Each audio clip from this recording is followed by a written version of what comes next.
କାରଣ ଭାଇ ମୋର ଆଜି ଥିଲା ତୁମ ବଜରଙ୍ଗୀ ନାଟକର ରାମଚରିତ ବିଭୂତି ଖାଲି ନାଟକ ପାଇଁ ସେ ପରିଶ୍ରମ କରିନାହାନ୍ତି, ଯାତ୍ରାକୁ ଫେରିବା ପାଇଁ ବି ବହୁତ ପରିଶ୍ରମ କରିଛନ୍ତି। କ'ଣ କହିବେ ତାକୁ?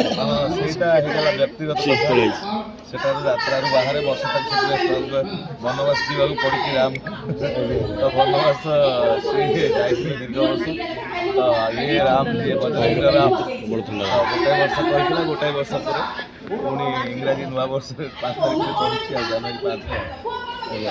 ଭାଇ ପିୟୁଷ ବହୁତ ଦିନ ପରେ ଚଢ଼ିଛନ୍ତି, ଆପଣ କେତେ ଖୁସି? ଦର୍ଶକ ଆମେ ବହୁତ ଜଣଙ୍କ ପ୍ରତିକ୍ରିୟା ନେଇଥିଲୁ, ଦର୍ଶକ ବହୁତ ଖୁସି ଅଛନ୍ତି ଏବଂ ବହୁତ ଦୂରରୁ ଦେଖିବା ପାଇଁ ଆସିଛନ୍ତି ପିୟୁଷକୁ। ହଁ ନିଶ୍ଚିତ ଭାବରେ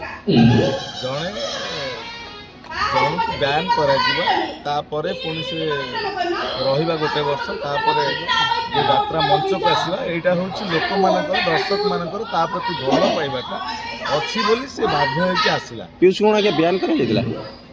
ହଁ ବ୍ୟାନ୍ ନୁହେଁ ତ ଆଉ ଆପଣମାନଙ୍କ ଚ୍ୟାନେଲରେ ତ ଆମେ ଦେଖୁଥିଲୁ ବ୍ୟାନ୍ ହେଇଥିଲା ବୋଲି, ଆମେ ତ ଆଉ ସେ ଗୋଲ ଟେବୁଲରେ ବସିନଥିଲୁ, ଯାହା ମିଡ଼ିଆ ମାଧ୍ୟମରେ ଶୁଣିବା କଥା ତାକୁ ବ୍ୟାନ୍ କରାଗଲା, ତାପରେ ଗୋଟେ ବର୍ଷ ତ ବ୍ୟାନ୍ କରାଗଲା, ପଛରୁ ତାକୁ ପନିଶମେଣ୍ଟ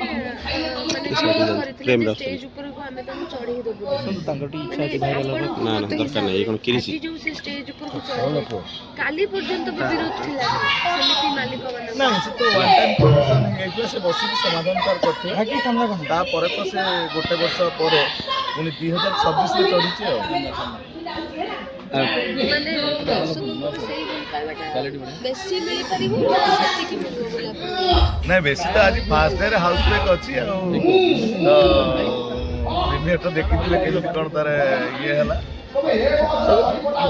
ଛୁଟି ନେଇକି ଆସିଛନ୍ତି ଦେଖିବା ପାଇଁ?